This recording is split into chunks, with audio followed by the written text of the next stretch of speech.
ਪਰ ਸਭ ਕਦੇ ਇਦਾਂ ਹੋਇਆ ਕਿ ਕੋਈ ਇਨਾਮ ਕਿਸੇ ਨੇ ਅਨਾਉਂਸ ਕੀਤਾ ਹੋਵੇ ਤੇ ਤੁਹਾਨੂੰ ਨਾ ਦਿੱਤਾ ਹੋਵੇ? ਸਰਕਾਰ ਅਨਾਊਂਸ ਬੜਿਆਂ ਨੇ ਕੀਤਾ ਹੈ। ਤੁਹਾਨੂੰ ਪਿਛਲੇ ਵੀ ਦੱਸਿਆ ਜੀ, ਐਤਕੀ ਕੱਟਣਾ ਨਹੀਂ ਜੇ, ਠੀਕ ਹੈ।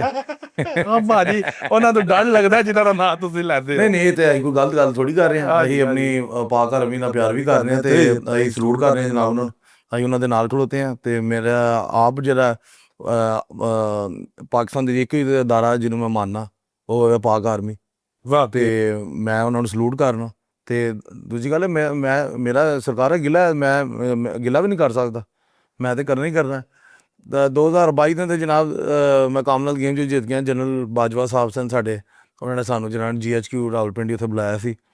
ਸਾਡੀ ਮੁਲਾਕਾਤ ਹੋਈ ਸੀ, ਬੜੇ ਅੱਛੇ ਤਰੀਕੇ ਨਾਲ ਮਿਲੇ ਸਨ। ਉਹਨਾਂ ਨੇ ਸਾਨੂੰ ਔਨ ਦੀ ਸਪੋਟ 3-3 ਲੱਖ ਰੁਪਏ ਦਾ ਚੈੱਕ ਦਿੱਤਾ ਸੀ। ਅਤੇ ਉਹਨਾਂ ਨੇ ਜਿਹੜਾ ਨਾ ਔਨ ਦੀ ਸਪੋਟ ਹੀ ਜਿਹੜਾ ਨਾ ਵੈਲਕਮ ਦੇ ਵਿੱਚ ਹੀ ਉਹਨਾਂ ਨੇ ਆਪਣੇ PA ਨੂੰ ਜਿਹੜਾ ਕਿ ਸਾਰੀ ਮੈਨੇਜਮੈਂਟ ਸੀ ਆਰਮੀ ਦੀ, ਉਹਨਾਂ ਨੇ ਕਿਹਾ ਕਿ 25-25 ਲੱਖ ਰੁਪਏ, ਮੇਰੇ ਨਾਲ ਹੋਰ ਵੀ ਪਲੇਅਰ ਸਨ, ਉਹਨਾਂ ਨੇ ਕਿਹਾ ਇਹਨਾਂ ਨੂੰ 25-25 ਲੱਖ ਦਾ, ਅਰਸ਼ਨਦੀਪ ਵੀ ਸੀ ਮੇਰੇ ਨਾਲ, ਅਤੇ ਸਾਨੂੰ ਦੋਵਾਂ ਨੂੰ ਕਿਹਾ ਕਿ ਇਹਨਾਂ ਨੂੰ 25-25 ਲੱਖ ਦਾ ਚੈੱਕ ਜਿਹੜਾ ਨਾ ਮੇਰੀ ਤਰਫੋਂ ਪਰਸਨਲੀ ਮੇਰੀ ਤਰਫੋਂ ਜਿਹੜਾ ਇਹਨਾਂ ਨੂੰ ਇਨਾਮ ਦੇ ਉੱਤੇ ਜਿਹੜਾ ਦੇ ਦਿੱਤਾ ਜਾਏ। ਅਨਾਊਂਸ ਕਰ ਦਿੱਤਾ ਉਹਨੇ। ਉਹ GHQ ਦੇ ਜਿਹੜੇ ਅਦਾਰੇ ਵਾਲੇ ਸੀ ਉਹਨਾਂ ਨੇ ਕਿਹਾ ਕਿ ਚਲੋ ਚੈੱਕ ਬਣਦਾ ਪਿਆ, ਚੈੱਕ ਬਣਦਾ ਪਿਆ। ਠੀਕ ਮਹੀਨੇ ਬਾਅਦ ਜਨਰਲ ਬਾਜਵਾ ਸਾਹਿਬ ਦੀ ਰਿਟਾਇਰਮੈਂਟ ਸੀ।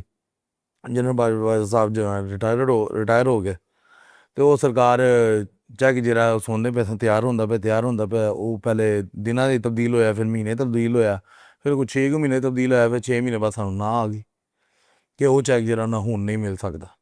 ਅਤੇ ਹਾਲਾਂਕਿ ਚੀਫ ਆਫ ਆਰਮੀ ਸਟਾਫ ਨੇ ਅਗਰ ਇਹ ਚੀਜ਼ ਬੋਲ ਦਿੱਤੀ ਹੈ ਤਾਂ ਮੇਰਾ ਨਹੀਂ ਖਿਆਲ ਕਿ ਕੋਈ ਇਸ ਚੀਜ਼ ਨੂੰ ਰੱਦ ਕਰ ਸਕਦਾ। ਅਤੇ ਉਹ ਚੀਜ਼ ਦੀ ਜਿਹੜੀ ਨਾ ਅੱਜ ਤੱਕ ਸਮਝ ਨਹੀਂ ਆਈ ਕਿ ਉਹ ਕਿਉਂ ਨਹੀਂ ਪੈਸੇ ਜਿਹੜਾ ਨਾ ਦਿੱਤੇ ਗਏ। ਨਹੀਂ, ਉਹਨਾਂ ਨੇ ਕੀ ਰੀਜ਼ਨ ਦਿੱਤਾ ਤੁਹਾਨੂੰ? ਇਹ ਕੋਈ ਰੀਜ਼ਨ ਨਹੀਂ ਕਿ ਹੁਣ ਜਨਰਲ ਬਾਜਵਾ ਸਾਹਿਬ ਟੋਲ ਗਏ ਨੇ ਅਤੇ ਹੁਣ ਚੈੱਕ ਨੂੰ ਜਿਹੜਾ ਮਜ਼ੀਦ ਪ੍ਰੋਸੀਡ ਨਹੀਂ ਅਸੀਂ ਕਰ ਸਕਦੇ। ਅੱਛਾ, ਉਹਨਾਂ ਇਸ ਤਰ੍ਹਾਂ ਕਿਹਾ? ਨਹੀਂ, ਸਾਡੇ ਤੱਕ ਇਹੀ ਗੱਲਾਂ ਮਤਲਬ ਪਹੁੰਚੀ, ਜਿਹੜਾ ਕਿ ਅਦਾਰੇ ਜਿਹੜੇ ਸਾਡੇ ਨਾਲ ਮੁਨਸਲਕ ਸਨ, ਜਿਹਨੇ ਸਾਨੂੰ ਮਤਲਬ ਜਿਹਨਾਂ ਨੇ ਸਾਨੂੰ ਬੁਲਾਇਆ ਸੀ GHQ ਵਾਲੇ, ਉਹਨਾਂ ਨੇ ਸਾਨੂੰ ਇਹੀ ਰੀਜ਼ਨ ਦਿੱਤਾ। ਚਲੋ ਅੱਲਾ ਕਰੇ ਹੁਣ ਆਫਿਸ ਸਾਹਿਬ ਲੱਗੇ ਨੇ, ਜੇ ਵੀਡੀਓ ਜਾਂਦੀ ਹੈ ਤਾਂ ਤੁਹਾਨੂੰ ਪੈਸੇ ਮਿਲ ਜਾਣ। ਜਾਂ ਬਾਜਵਾ ਸਾਹਿਬ ਦੇਖ ਲਵਣ ਤਾਂ ਅਜੇ ਵੀ ਦੇ ਸਕਦੇ ਨੇ ਉਹਨਾਂ ਨੂੰ ਵੈਲ ਆਫ ਨੋ। ਉਹ ਤਾਂ ਹੈ ਹੀ ਸਾਡੇ ਸ਼ਹਿਰ ਦੇ ਸਨ, ਗੁਜਰਾਂਵਾਲੇ ਦੇ ਸਨ। ਅਤੇ ਉਹਨਾਂ ਨੇ ਜਦੋਂ ਗੱਲਬਾਤ ਹੋਈ ਹੈ ਉਹ ਬੜੇ ਮੈਨੂੰ ਅੱਛੇ ਤਰੀਕੇ ਨਾਲ ਮਤਲਬ ਉਹਨਾਂ ਨੇ ਮਿਲਿਆ ਨੇ, ਤਾਂ ਬੜਾ ਉਹਨਾਂ ਨੇ ਪਿਆਰ ਵੀ ਵਿਖਾਇਆ ਸੀ ਕਿ ਮੈਂ ਵੀ ਗੁਜਰਾਂਵਾਲੇ ਤੋਂ ਹਾਂ। ਅਤੇ ਅਸੀਂ ਨਾਲ ਖਲੋ ਕੇ ਜਿਹੜਾ ਨਾ 3-4 ਸੈਂਡਵਿਚ ਆਪਣੇ ਸਨ।